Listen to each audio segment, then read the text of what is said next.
नमस्कार, future express में आप सभी का स्वागत है। मैं हूं वीरेंद्र कुमार और इंडेक्स पे निफ्टी बैंक पर स्टॉक्स पर और कुछ ऑप्शंस के ट्रेड पर आपके क्या अप्रोच हो सेकंड हाफ के लिए बातचीत करेंगे। और याद रखिएगा एक्सपायरी डे, और एक्सपायरी डे में सेकंड हाफ वैसे क्रिटिकल होता है, बट सुबह अब तक की जिस तरीके से बीती 9:15 से लेकर 12 कोई परेशानी नहीं, ट्रेड्स बखूबी लेवल्स टू लेवल्स चले। हमारे साथ खैर इस कार्यक्रम में आज मौजूद जो होंगे मेहमान वो है प्रशांत सावंत। उनसे करेंगे कुछ देर में बातचीत, जुड़ चुके हैं इस कार्यक्रम में। अब कुछ देर में उनसे निफ्टी बैंक का और स्टॉक्स पर आउटलुक लूँगा, लेकिन प्रशांत से बात करने से पहले आइए एक बार जरा इंडेक्स को देखते हैं। सुबह क्या बात हुई थी, स्टैट्स क्या कह रहे थे, और एक और चीज़, बेस्ट ट्रेड किस में था? निफ्टी में। बात ये हुई थी कि निफ्टी में अच्छा ट्रेड है, बट वो जो कहते हैं ना, आई मीन डिफाइंड लेवल्स जो है वो निफ्टी में। मॉर्निंग की पेज लेके आइएगा सुबह। देखिए, हम कॉल राइटर्स के जोन के नीचे ट्रेड कर रहे थे। वो कॉल राइटर्स थे 24,700, देन 800, 900, और पुट राइटर्स के जोन के ऊपर थे। पुट राइटर्स कौन से थे आपके? 24,500 और 400 और 300। बेस वन क्या था? क्लियरली मैंने एक बात सुबह कही थी, बेस वन इज 523 एंड 24429, और एक बात और जोड़ दी थी उसमें, it's rising 10 day exponential average. ये कोई फ्लैट 10 डे में नहीं है, ये कोई फॉलिंग 10 डे में नहीं है, इट्स राइजिंग 10 डे में। अ कंसोलिडेशन विद पॉजिटिव बायस, दूसरी टर्म यूज करी थी। डिप को बाय करना है towards base one. Base one क्या था? 429,523, एग्जैक्टली उस पर आया। इंट्राडे लगाया 494 और वहां से शूट अप कर गया। हमने क्या बात की थी कि हम बाय करेंगे a control dip towards base one, but जब भी वो ट्रेड पकड़ेंगे एक ट्रेजेक्ट्री में जाके छोड़ देंगे। वो ट्रेजेक्ट्री क्या थी? RS1। कल भी यही हुआ था, ठीक? जरा RS1 स्क्रीन पे रखिएगा। एग्जैक्टली 24747 और 817। निफ्टी का इंट्राडे हाई क्या है? एग्जैक्टली 807 गया, इस ट्रेजेक्ट्री में जाके फिर कोलैप्स हो गया। यानी बाजार ने, निफ्टी ने वही किया जिस प्रकार से सुबह हमारी बात हुई थी। बेस वन पे बाय कीजिए, एग्जिट कर जाइए इस RS1 के आसपास। अ कंसोलिडेशन विद पॉजिटिव बायस हो रहा है। पुट राइटर्स आपको एक बेस प्रोवाइड कर रहे हैं, लेकिन कॉल राइटर्स से आपको एक रेजिस्टेंस प्रोवाइड कर रहे हैं। अच्छा, एक बात कहूं मैं विदाउट सीइंग एनी स्टैट्स, आज इस बाजार में एक सरप्राइज एलिमेंट है, और पता नहीं मुझे क्यों लग रहा है कि पॉसिबली शायद बाजार सेकेंड हाफ में सरप्राइज करे। इन स्टैट्स को देख के लग रहा है, क्योंकि आज वोलेटिलिटी है। आज शायद पॉसिबिलिटी है कि किसी न किसी ऑप्शन राइटर को ट्रैप करेगा बाजार। स्टैट्स लेके आइए जरा प्लीज, देखिए। और एक्सपायरी के दिन ना उतनी बड़ी कॉल राइटिंग के क्वांटम्स मेरे को नहीं दिखाई दे रहे हैं। यानी आज हर इंसान स्केप्टिकल है, थोड़ा सा डाउटफुल है। देखिए, 24,600 पे पुट राइटिंग है, 47 लाख पुट बिकी, 24,500 पे 1.25 करोड़ का आउटस्टैंडिंग हुआ है। But as per these stats अभी तक का जो मूव है उसमें कॉल राइटर्स न पुट राइटर्स उतनी भारी मात्रा में नहीं जितने अमूमन होते हैं। अभी तक 12 बजे तक 2-2.5 करोड़ का आउटस्टैंडिंग हुआ पहुंच जाता है, लेकिन अभी तक नहीं पहुंचा है। और 24,700 पे 24,800 पे लगभग 2 करोड़ कॉल खड़ी हुई है, और यहाँ पे करीब मेरे ख्याल से 64 लाख कॉल बिकी हैं। अभी भी डेटा वही कहता है। लेकिन मैं आपको एक बात बताऊं, निफ्टी का जरा प्लीज इंट्राडे चार्ट लेके आइएगा। किसी भी सर्कमस्टेंसेज में, देखिए बेस वन तो डिफाइन कर ही रखा है मैंने, अगर निफ्टी एक बार के लिए भी 24,817 और 821 काट गया तो 150 पॉइंट का स्विंग और देगा वहां से, कम से कम नहीं तो। और कॉन्सेप्ट वही है, 600, 700, 800 पे कॉल राइटिंग थी, और अगर 800 यानी थर्ड कॉल राइटर का जोन कटा तो एक बड़ा स्विंग भी आएगा। मेरे को पर्सनली फील हो रहा है कि आज एक बाजार में सरप्राइज एलिमेंट रहेगा। खैर, अभी तक का जो मूव था वो डेटा के मुताबिक रहा। अब आते हैं निफ्टी बैंक पे, और निफ्टी बैंक आपकी स्क्रीन पे है करीब 54,620 पे। क्लियरली मैंने कहा था कि बाय ट्रेड तब तक इमर्ज नहीं होगा जब तक RS1 बाइसेक्ट नहीं होता। RS1 स्क्रीन पे लिखा आइएगा। निफ्टी बैंक पे क्या था? वो क्या थी ट्रेजेक्ट्री? 55,095 और 55,267। 55,050 पे गया, सिंक हो गया। यानी बाय ट्रेड का कोई लॉजिक बना ही नहीं, आपने स्ट्रॉन्ग जोन में पैर रखा ही नहीं, कोलैप्स हुआ। बात दूसरी क्या हुई थी? जरा निफ्टी बैंक लेके आइएगा। बेस, देखिए बेस क्या था? बेस था 10 डे में, बेस था put writers. But the moment you will collapse below 637,514, a downswing towards 325 and 210 is quite likely. आज का सुबह से निफ्टी का जो डाउन स्विंग था निफ्टी बैंक का वो 434 के आसपास रहा।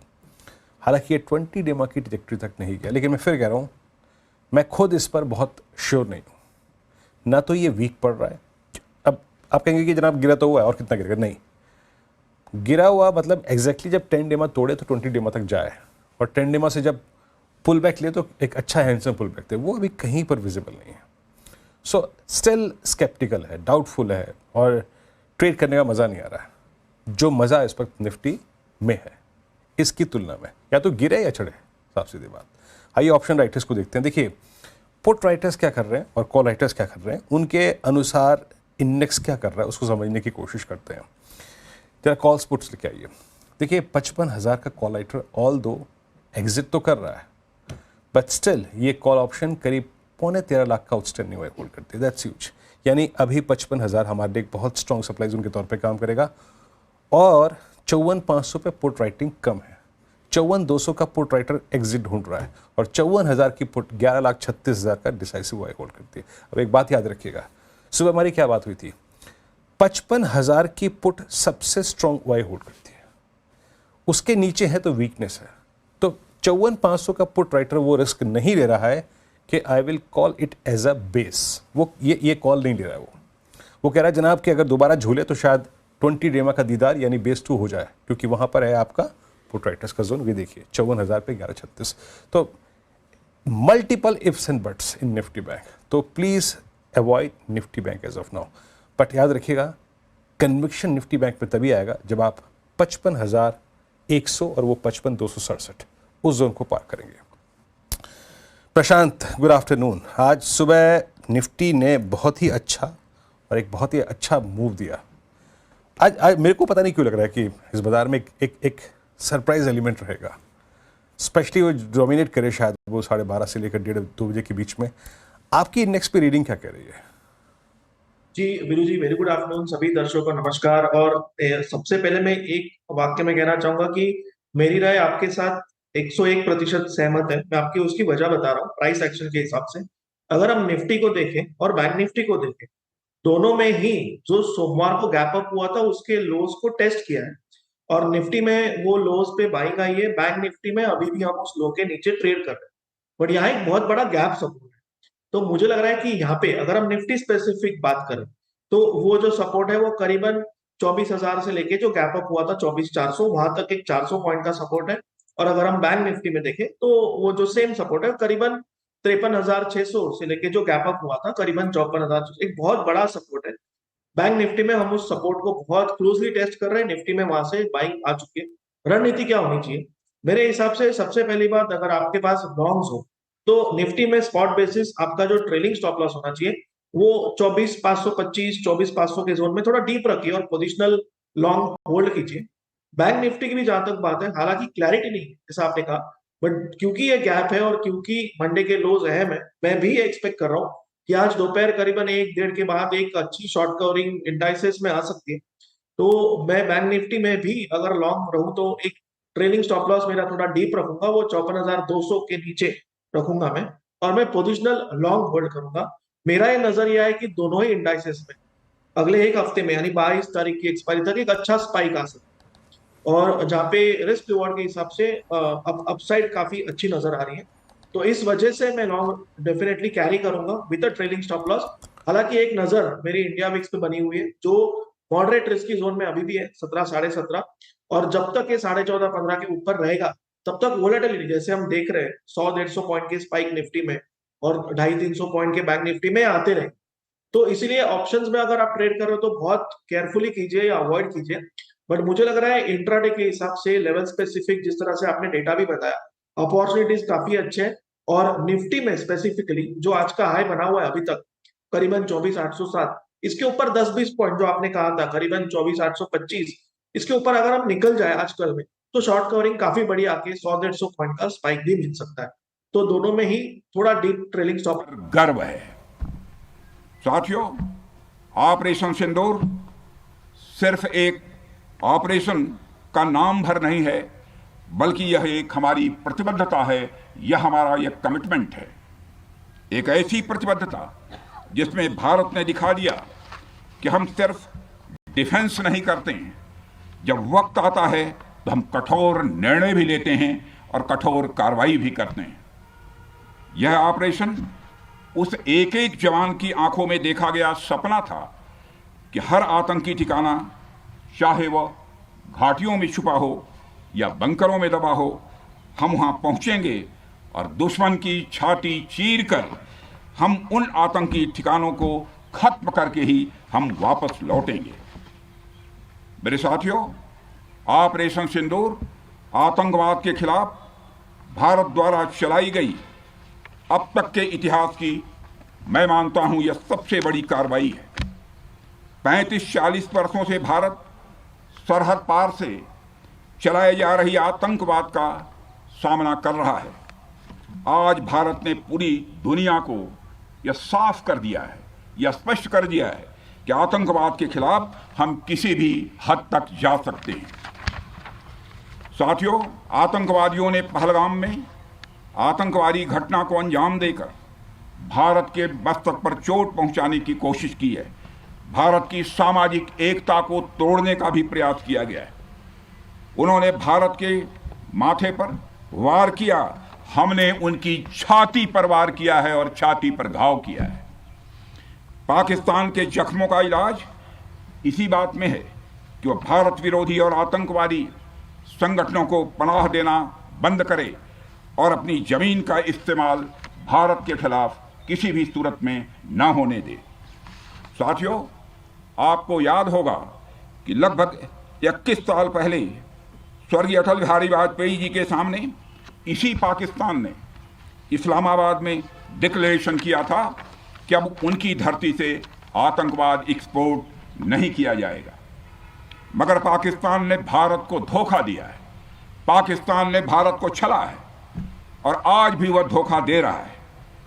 इसका खामियाजा अब उसको भारी कीमत करके भुगतना पड़ा है और यह कीमत, यदि आतंकवादी वारदातें चलती रही तो लगातार यह बढ़ने ही वाली है।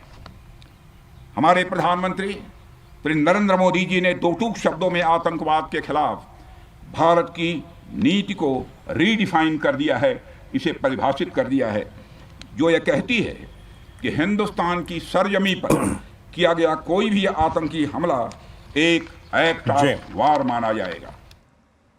ये आप सुन रहे थे रक्षा मंत्री श्री राजनाथ सिंह को, और ऑपरेशन सिंदूर के बाद पहली बार वो श्रीनगर गए। वहीं पर इस वक्त सेना के कैंप में है, इस वक्त वो एक संबोधित कर रहे हैं इस वक्त।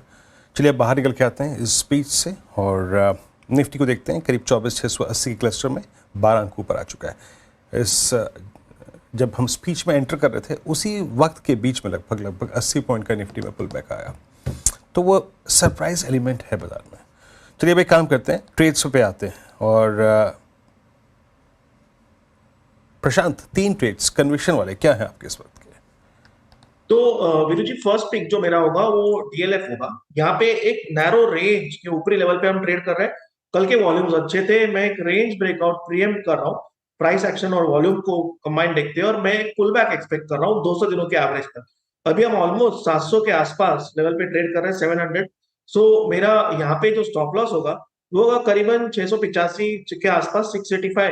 जो टारगेट में देख रहा हूँ वो 740 से लेके 750, 740, 750 तक का होगा। नेक्स्ट पिक मेरा होगा पेट्रोनेट। यहाँ पे मुझे काफी स्ट्रॉन्ग प्राइस एक्शन नजर आ रहा है। मैं यहाँ स्टॉप लॉस जो रखूंगा 312 के जोन में होगा, स्पॉट लेवल 312। मेरा टारगेट यहाँ पे 350, 350 का होगा। और नेक्स्ट, जैसे कि हम देख रहे हैं कल से मेटल सेक्टर में बहुत ज्यादा स्ट्रेंथ नजर आ रही है और इसमें जिंदल स्टील मुझे लग रहा है ब्रेकआउट ऑलरेडी कर चुका है, वॉल्यूम बैक ब्रेकआउट है, कल के हाई के ऊपर ट्रेड कर रहा है।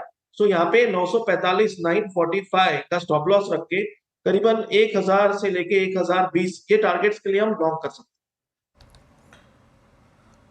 ओके, ट्रेड्स सारे रखिएगा स्क्रीन पर प्रशांत जी के एक एक करके। और JSPL 962 पे एक बाय कॉल 1880 यानी करीब 18 रुपये ऊपर ट्रेड करता हुआ। DLF फ्यूचर्स करीब 740, 750 के लक्ष्य के लिए इस पर ट्रेड करता हुआ 685 का यहाँ पे स्टॉप लॉस है। और पेट्रोनेट एलएनजी 350 का टारगेट और लगभग 322 पे ट्रेड करता है और 312 का स्टॉप लॉस। चलिए यहाँ पे ट्रेड्स पूरे हो गए और बात हो गई यहाँ पर इंडेक्सेस की भी, और आपकी एक्सपायरी के दिन सेकेंड हाफ में अप्रोच करें, वीकली एक्सपायरी के दिन। अब जब लौटेंगे तो बात करेंगे आज के टॉप लूजर के बारे में। जी हाँ, मुथूट फाइनेंस स्क्रीन पे लेके आइएगा। 2111 क्या एक कारण था कि ये स्टॉक टूटा आज, और थोड़ी सी इसकी टेक्निकल पर्सपेक्टिव से भी चर्चा करेंगे छोटे से ब्रेक के बाद जब हाजिर होगा।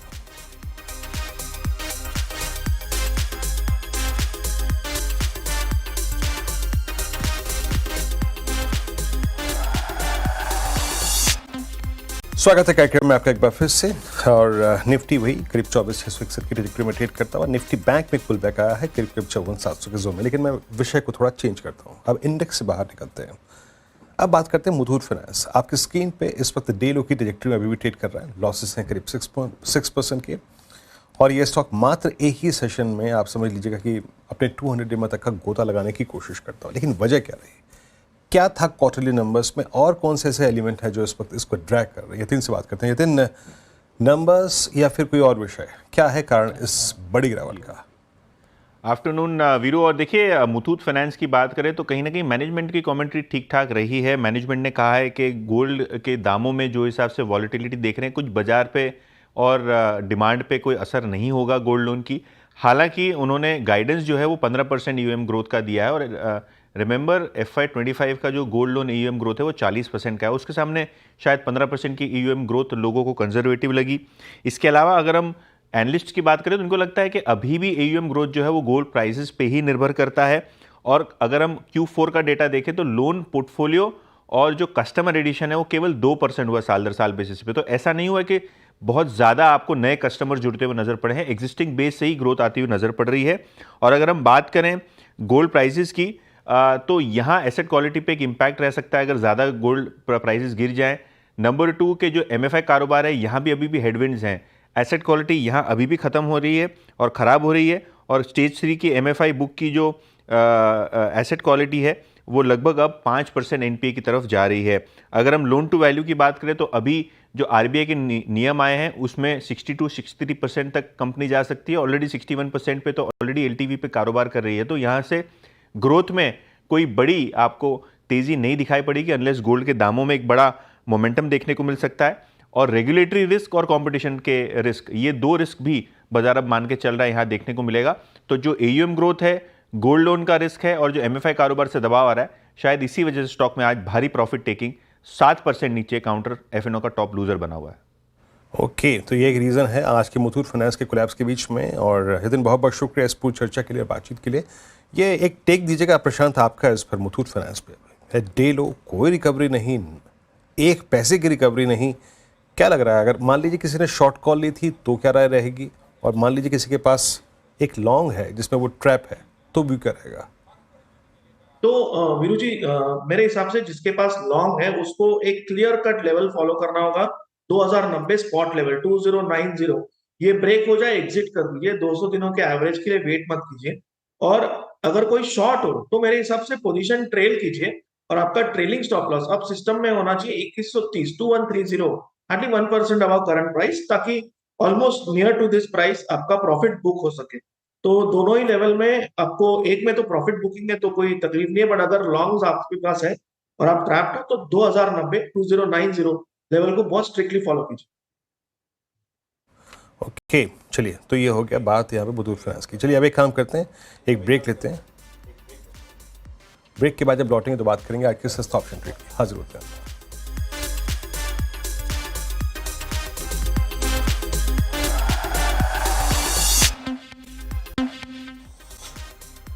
स्वागत है कार्यक्रम में आपका एक बार फिर से। चलिए अभी काम करते हैं, आज का ऑप्शन ट्रेड पिक करते हैं। बताइए प्रशांत, क्या पिक कर रहे हैं आप?